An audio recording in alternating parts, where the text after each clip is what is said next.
So we have in this past week's Parsha a very interesting episode that has in it a tremendous lesson, I think, that could be very valuable to us in multiple fields.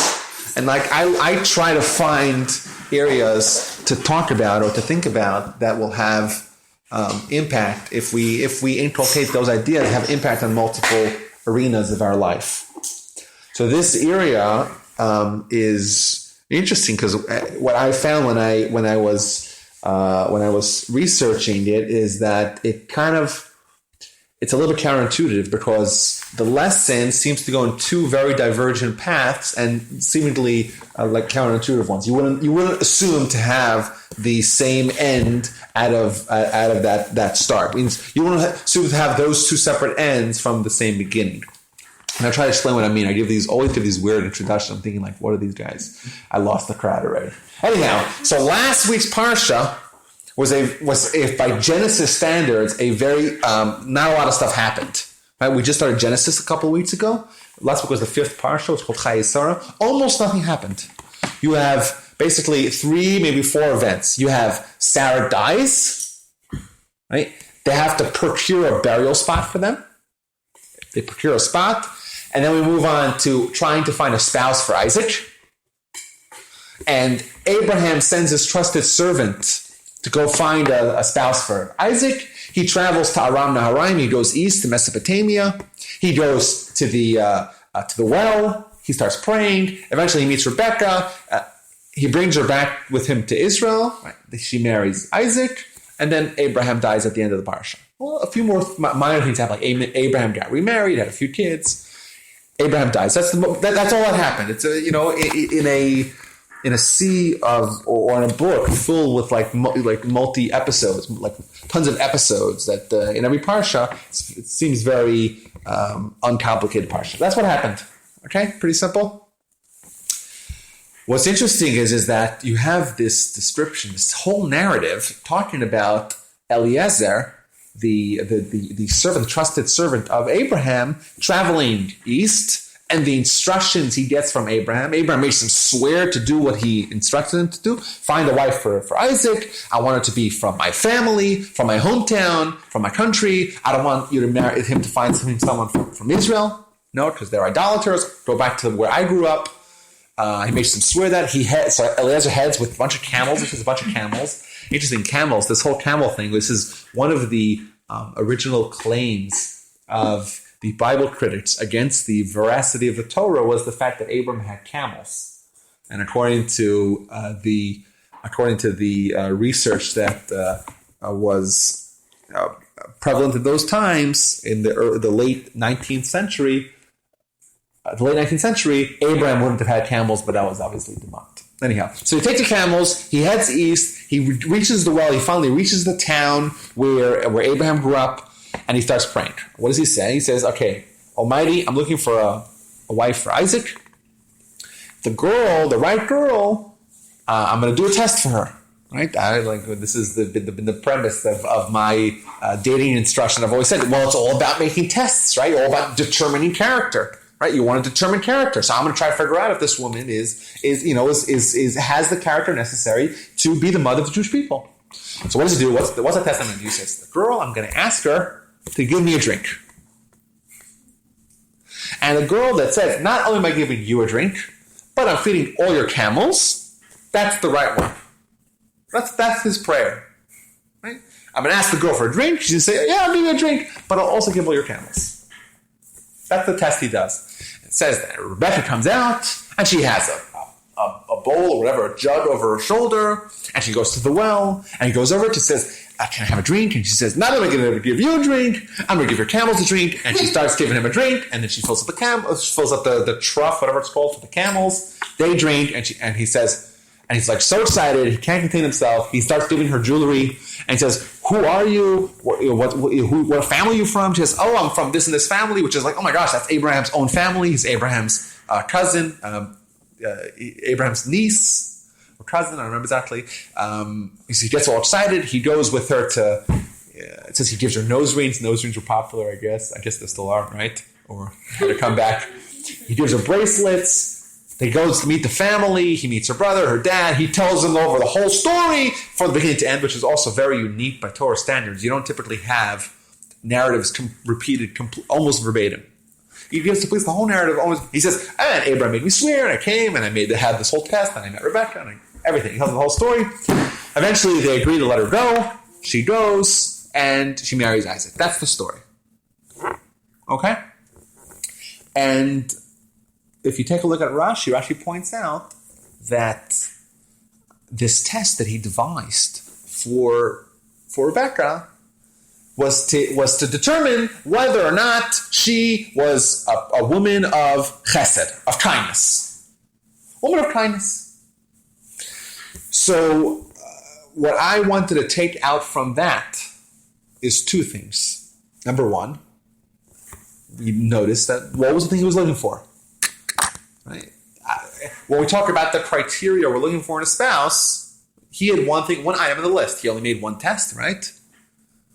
What was his item on the list? That she should be a kind person.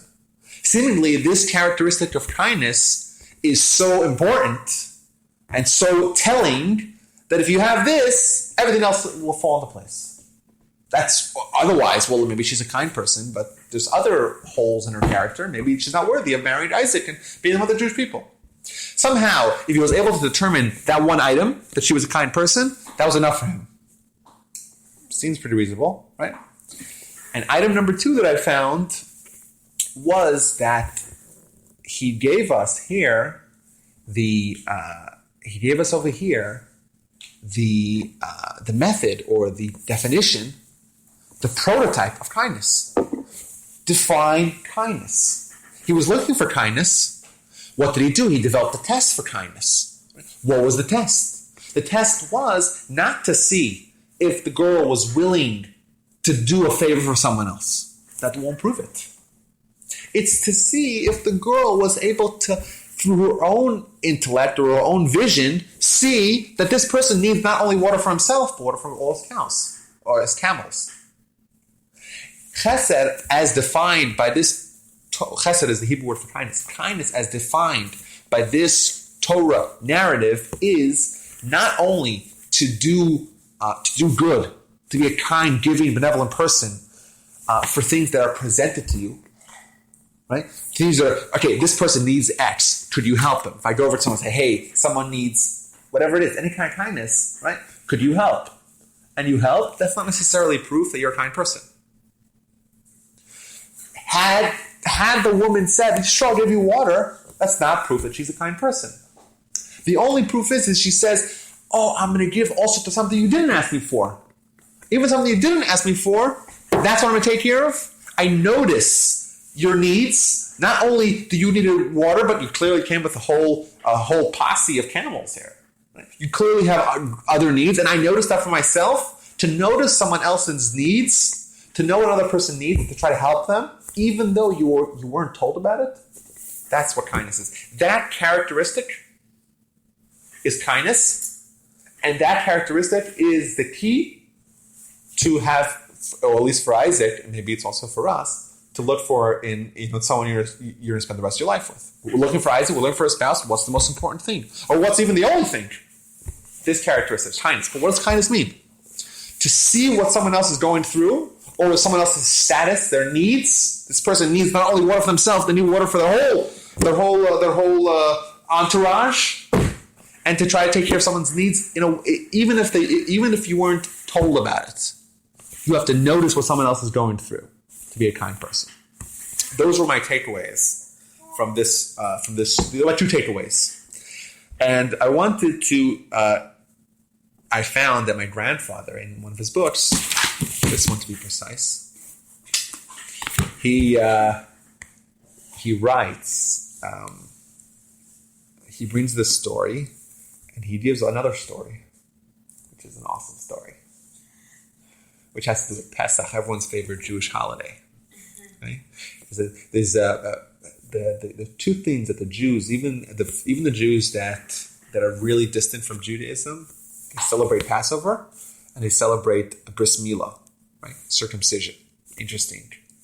And I had a friend who made a bris milah on Pesach or right before Pesach, and he noted that it's interesting about these two mitzvahs are something which Jews, even Jews that are estranged from Judaism, still observe that. Anyhow, so this rabbi gets a knock at the door the day before Pesach. Now, the day before Pesach for any rabbi is the busiest day of the year. Why? Because there's people are cleaning their house for chametz. There's all this special holiday food. You have the matzahs.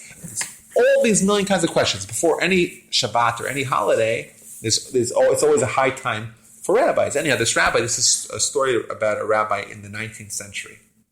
Because I said over the story, then I knew the story as an anonymous rabbi, but then someone says, "Oh no, it was this rabbi," and he showed me the link on Google.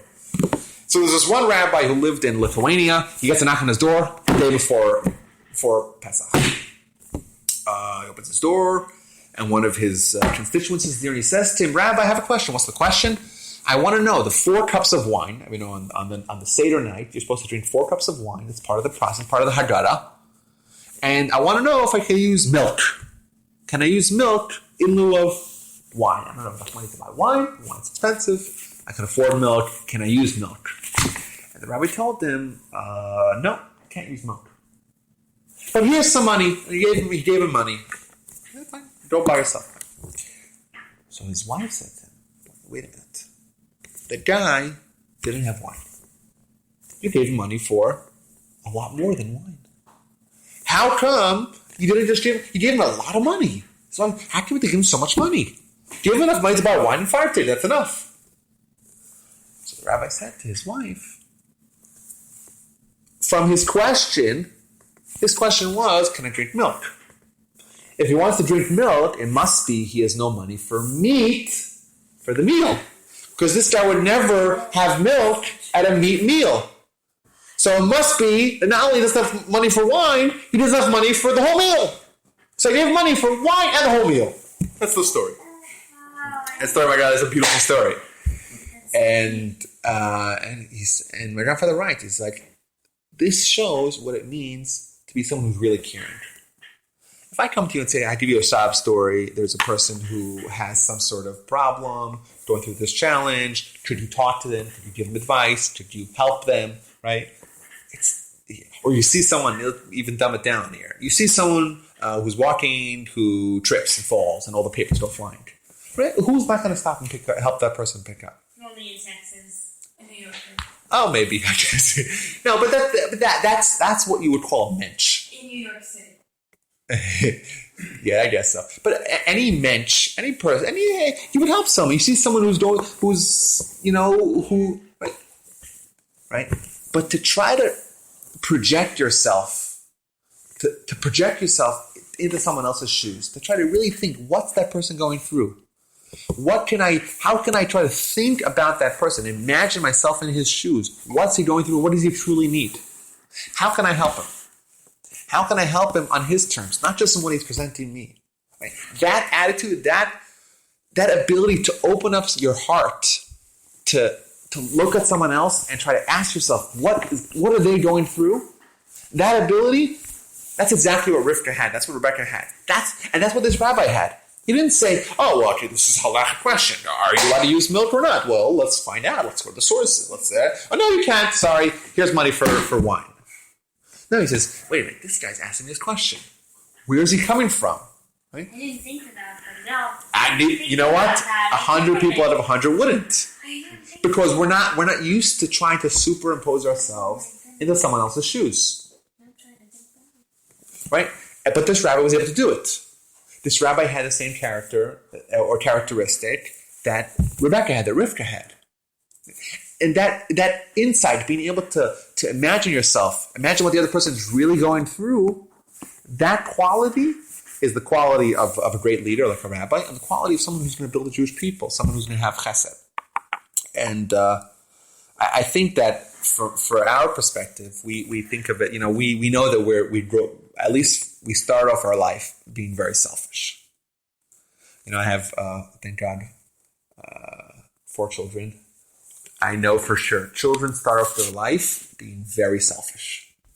They care not about their mother, about their father, about their siblings, about society, nothing. All they care about is their needs, right? If they're hungry, they want to eat. Right? If they have to burp, they want to cry till they get burped. Right? They have their needs, and that's all they care about. And that's just the way we're made. It's not. No one's gonna. That's just the way we are. Right? A small child doesn't wake up to tend to her crying mother. It doesn't work like that. It's the opposite. And throughout the course of our lives, right, we start noticing other people around. Everyone else has their own package of challenges that they're going through. And hopefully, we're supposed to try to chip away at that self-centeredness and selfishness. And try to take our focus and from being solely inwardly, caring only about what I need, what I want, what I desire, and thinking outwardly as well. What does that person need? What's that person going through? How can I help that person? That change is what we're describing here. And that's why it's a challenge for us. It's a challenge because we don't exactly have a head start here. In fact, our selfishness has the head start. That is the de facto status of man. The de facto status is that we're selfish. Right? You could change that, right? You could if you learn to think about other people. And I would argue that there are people that go through life and they may be 85 years old, but they're still selfish. And they still only care about themselves. They haven't really matured from the way they were as an infant, as a baby. Because ultimately what they really care about is themselves. And therefore, this manifests itself in multiple areas. Right? They're going to have a very hard time in relationships. Forget about helping people. Forget about being a great person to save the world, having a heart to put all of mankind into your heart and to care for everyone. Forget about that for a second. But just to open up your life to someone else, to one other person, or to a family, that's going to be a tremendous challenge. Right? Because if you're really going to share your life with someone else, right, it's an absolute necessity. That by definition, it means you're going to have to give up a little bit of your own individuality and individual concerns and individual personal. I'm trying to think of the right word. Agenda. Right? Why? Because everyone has to sacrifice a little bit. If you're going to take two and make them one, there has to be an element of sacrifice. And there has to be the ability to say, okay, fine, it's better for someone else, even though it's not better for me, but I'm willing to do what someone else wants. That's also important to me. Right? That shift of being able to see someone else, what they need, and have value, that one crucial shift makes or breaks relationships. That's the one thing. And I say that maybe it's not just a coincidence. Maybe it's not just Rebecca. Maybe it's not Rebecca who's going to be the mother of the Jewish people, who needs to have chesed, who needs to have kindness, who needs to have this one critical element, to be the wife of Isaac. Maybe everyone, when you're looking to find someone to settle down with, this is the question you ask. How is this person in this one specific characteristic? And that is the ability to overcome their own selfishness, their innate selfishness, and to care for others. How are they going to be able to sacrifice a little bit of their own individual identity for the sake of the good, of the unit? Because by definition, if you're taking two halves, making them one, if you really are going to try to do that, to live one single cohesive life together, each one will have to give up their own a little bit, or they have to compromise. That's the only way to do it. So maybe not just Rebecca. It's not just some lofty thing. Okay, she's going to be the mother of the Jewish people. She needs to have this. Maybe what we're really getting, the lesson that we have for us, is not just one of just the mother of the Jewish people, but also this is the cookie cutter for seeking a spouse. This is what you're looking for. The Torah doesn't give us unnecessary narrative. There's got to be a lesson. Maybe this is the proper approach that we have to pursue when we seek our spouses. We follow Eliezer's lead. We ask ourselves, when I ask this person, give me something to drink, are they going to be able to see anything besides for themselves? Are they going to be able to see what someone else really needs? Are they going to be able to break free, unshackle themselves a little bit from their own self-centeredness and self-focus, inward focus? Maybe that's the question I have to ask myself. Maybe that's really the lesson here. Maybe it's more than just one specific element from narrative that happened thousands of years ago that's not relevant to us. Maybe it's a little more. Maybe this is specifically the prototype. This is how you go about. You're looking for a specific character in someone else. The ability to sacrifice a little bit of their own, to see other people, to know what someone else is going through, to not just focus on themselves and their needs and their wants and their whims. And, I've actually mentioned this before in this forum, but I'll say it again because I think it's relevant.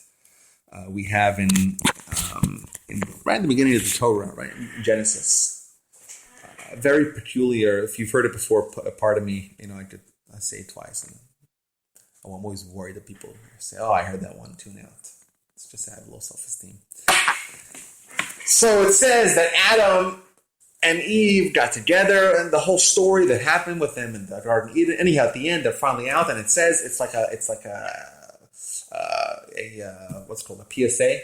There's like a PSA. There's a PSA from the Torah. It says, "Therefore, a man shall leave his father and his mother, and shall cleave to his wife, and they shall be one flesh.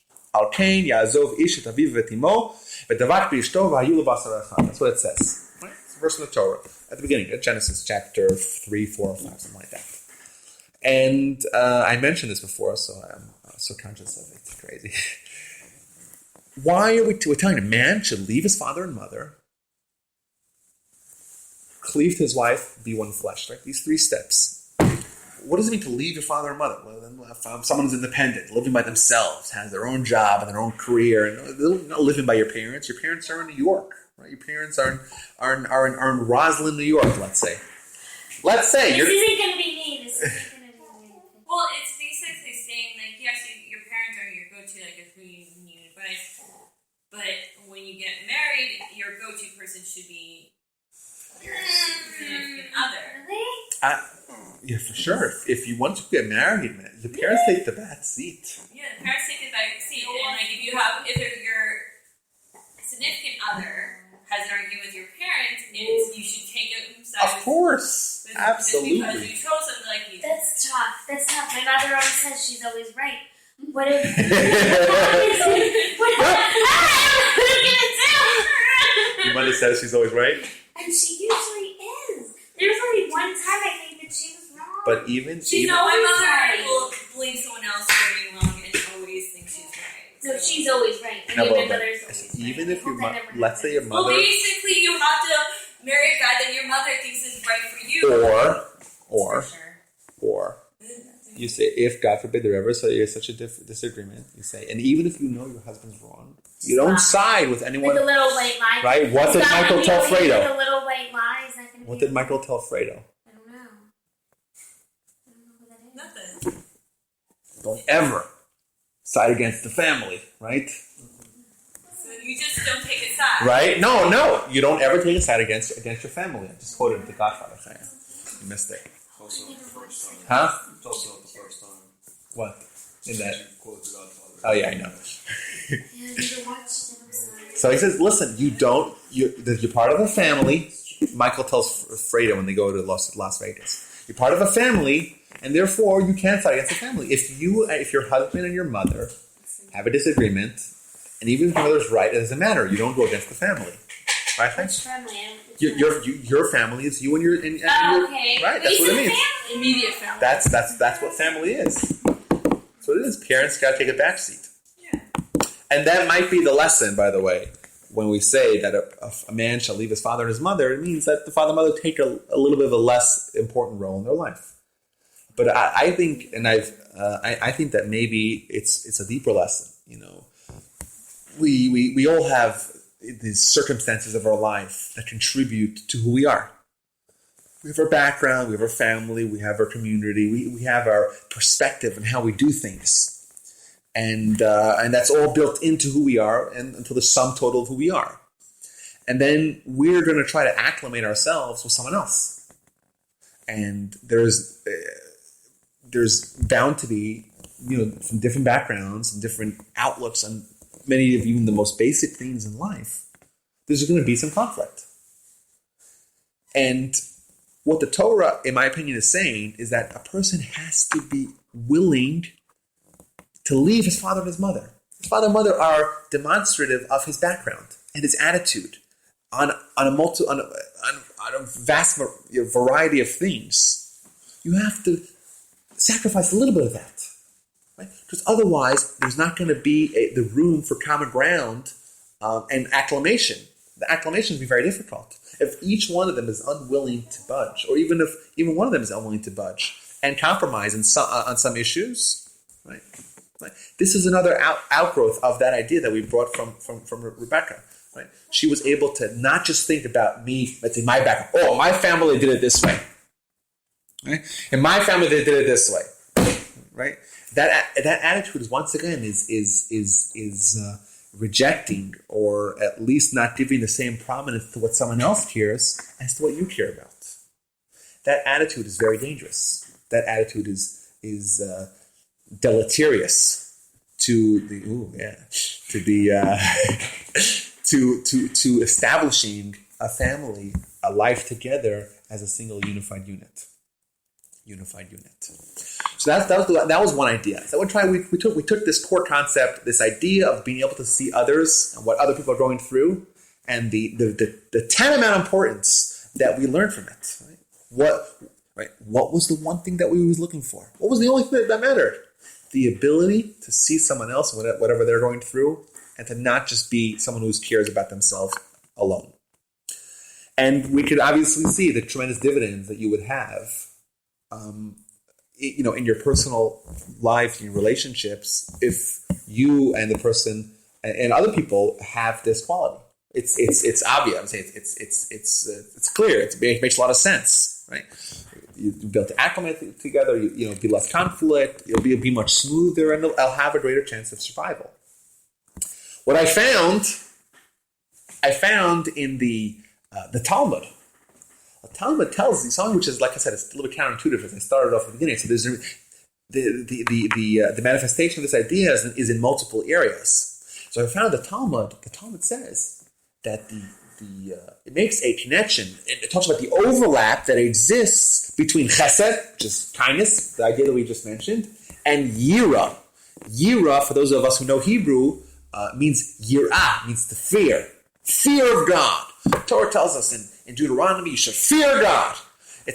We should have a serious relationship with God. Now, tell me,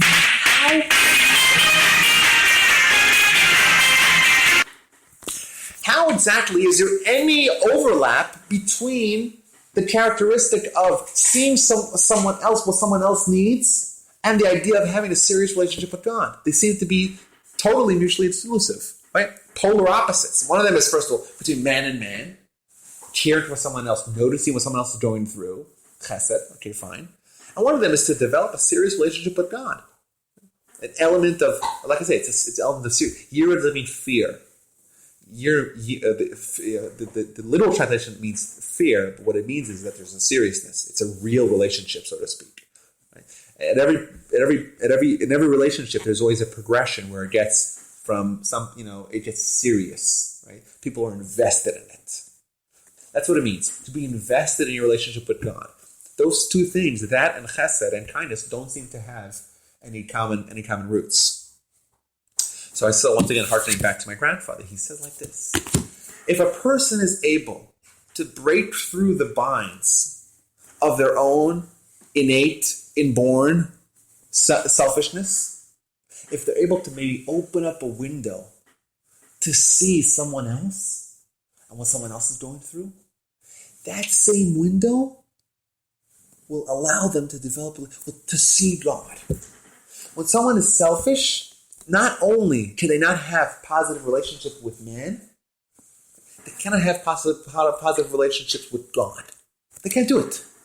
If all you care about is yourself, if you're just that baby who maybe got a little older but hasn't really changed fundamentally, right? You're incapable of seeing other people. You might be able to have basic interactions with other people, but to really bond with other people, right? You will be incapable of that.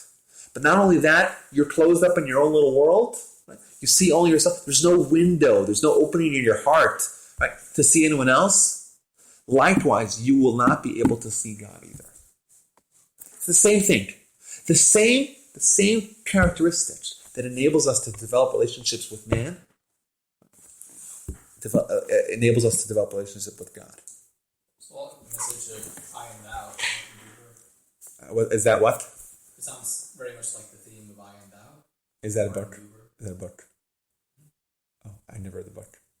So, where are you saying this comes from? Well, this comes from, like I said, I brought the Torah and the Rashi. But you want to know these two ideas? What man and man? The That idea. relationship of It's a custom of the Talmud. It's just the close relationships of one person and another is the embodiment or how we experience the relationship with God. and the limitations that you'll face if you are unable to see another person will be the same thing. The same inability to connect to another person will prevent you from connecting to God. Same thing. I find it fascinating. I'm like, really, I would think there's such a disparity between these two elements, right? You think man's relationship with God and man's relationship with man, they're separate things. One's a spiritual thing, it's maybe an intellectual thing, and one's a social thing. You wouldn't think that they would have such an overlap.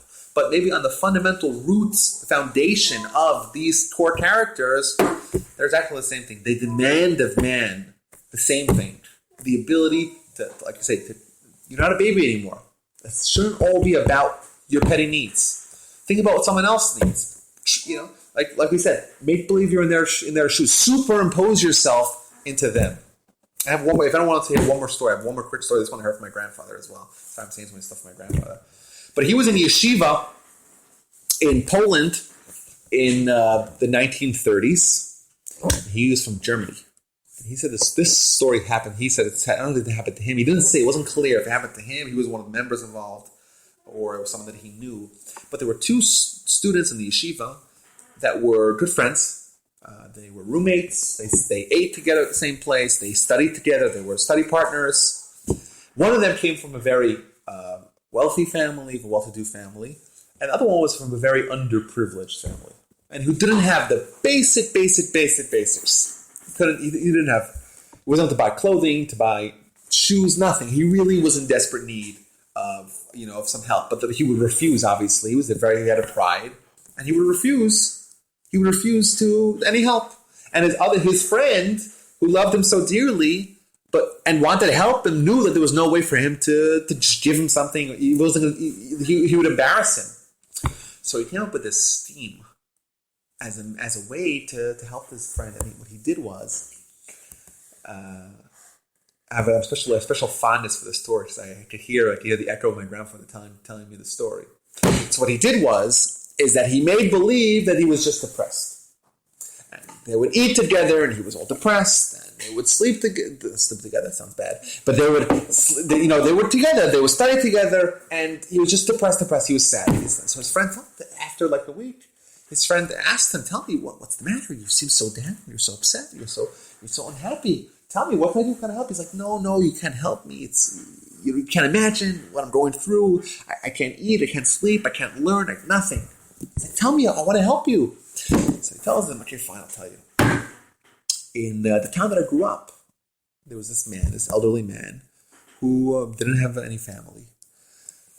And I would take care of him. He didn't have anyone in the world, so I would go to his house. I would help him put on tefillin.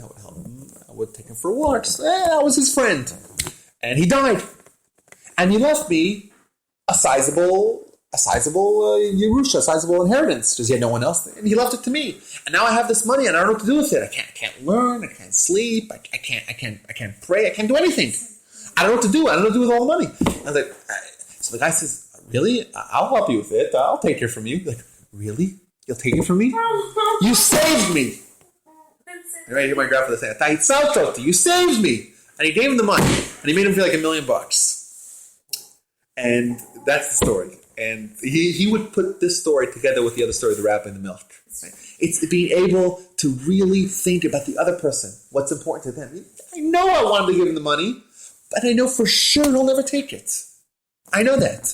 The only way for me to do it is if I really come up with this ingenious scheme and I play the part and stay in character for a week, right? And and that's chesed. That's kindness.